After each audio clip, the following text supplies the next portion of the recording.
Chers étudiants et étudiantes, je suis très content de vous présenter un résumé des travaux pratiques du modèle enzymologie et métabolisme. Ces travaux pratiques sont destinés en premier lieu aux étudiants S4 de la filière sciences de la vie et bien évidemment à l'ensemble des étudiants de l'université marocaine.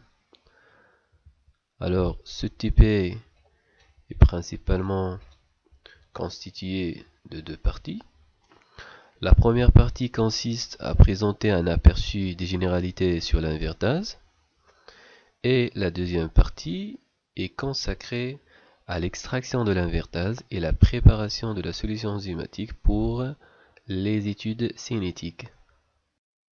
Donc l'objectif de ce TP est d'extraire et étudier la cinétique de l'invertase.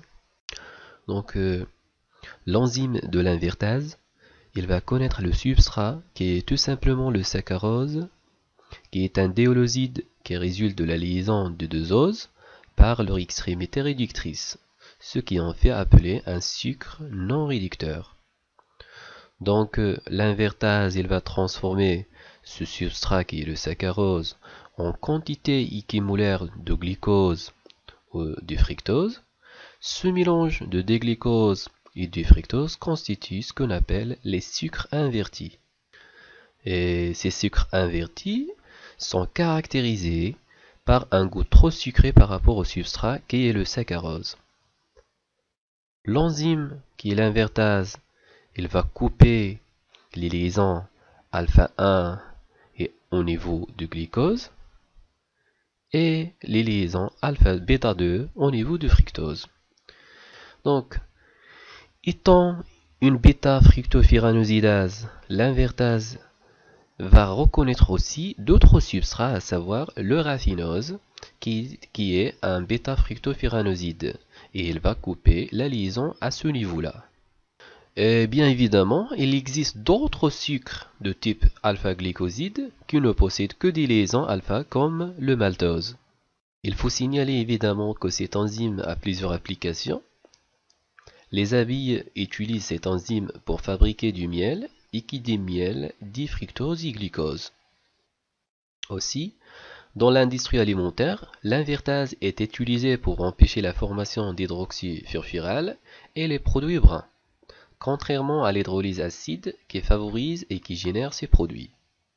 Comme il s'agit d'une extraction de l'enzyme endocellulaire, les méthodes d'extraction s'avèrent non spécifiques et se basent toutes sur la rupture membranaire.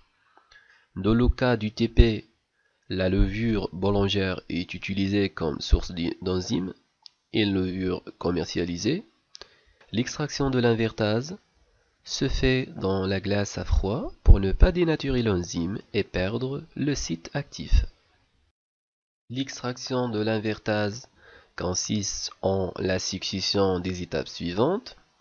Tout d'abord, on broie très finement pendant 5 minutes au mortier 15 g de levure avec 20 g de sable fin et 10 ml du tampon citrate à pH 6 contenant du bêta-mercaptoéthanol.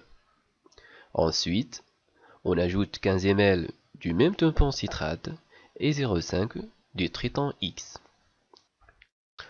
Ensuite, on passe à la centrifugation du bilauge et on va recueillir le surnageant considéré comme l'extrait brut. Cet extrait brut est dilué 25 fois dans une fiole jaugée pour chaque binôme et sera utilisé dans les études cinétiques de ce TP. Le sable fin est utilisé pour faciliter le broyage. Le bêta-mercaptoéthanol, c'est un agent réducteur, c'est un antioxydant qui va protéger l'enzyme contre l'oxydation.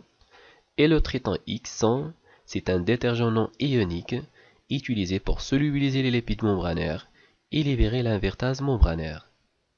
Donc, le matériel et les produits nécessaires pour l'étape de l'extraction: la levure boulangère, le sable fin, le mortier avec pilon, la centrifugeuse, les tubes à centrifuger, les tubes à essai, les pipettes de 1 ml et 10 ml, une éprouvette de 25 ml et un becher. Pour la solution d'extraction, nous avons besoin d'une citrate de sodium 10 mmol à pH 6 contenant de bêta-mercaptoéthanol de 10 mmol et aussi le triton X100 à 10%. Une fois fini avec l'extraction, cette enzyme doit être testée combien il est active. Donc, quand nous avons déjà dit que cette enzyme génère des sucres réducteurs possédant un pouvoir réducteur, et comme moyen pour les doser, on utilise un produit chimique qu'on appelle le DNS de couleur jaune. Dans les conditions de chauffage et dans un milieu alcalin, il y a réduction de DNS qui joue un rôle oxydant, ou les oxygènes au niveau du DNS vont se passer sur le glucose qui sera oxydé et puis les protones au niveau du glucose vont passer sur le DNS. En résumé, le glucose va réduire le DNS pour avoir une nouvelle forme, mais cette fois-ci avec l'apparition du groupement NH2 à la place de NO2 et aussi l'apparition d'une couleur rouge-orange qui absorbe la lumière à 549 nanomètres. Bien sûr, l'intensité de la coloration rouge-orange est proportionnelle à la concentration des sucres réducteurs. Plus cette concentration est élevée, plus l'invertase est active, plus il génère des sucres réducteurs. Aussi, lorsque on est dans ces conditions de chauffage et aussi dans un milieu basique, le fructose subit une interconversion ou isomérisation en glucose et par la suite doubler la quantité des sucres réducteurs qui seront mesurés et qui évaluent l'activité de l'enzyme. Ce que vous devez savoir aussi, c'est que le DNS est préparé dans un milieu basique et cette basicité du milieu, elle va contribuer à arrêter la réaction lorsqu'on rajoute la solution du DNS après réaction de l'invertase sur le saccharose.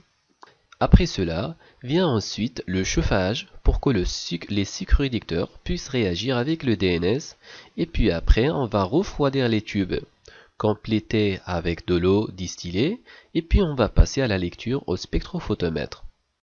Pendant le dosage des sucres réducteurs par le DNS, on prépare au préalable ce qu'on appelle la gamme étalon, où on part de différentes concentrations de saccharose hydrolysée, ça veut dire glucose et fructose, avec des quantités équimolaires, et puis après, on traite avec le DNS à chaud. Refroidir, compléter avec de l'eau et on passe à la lecture.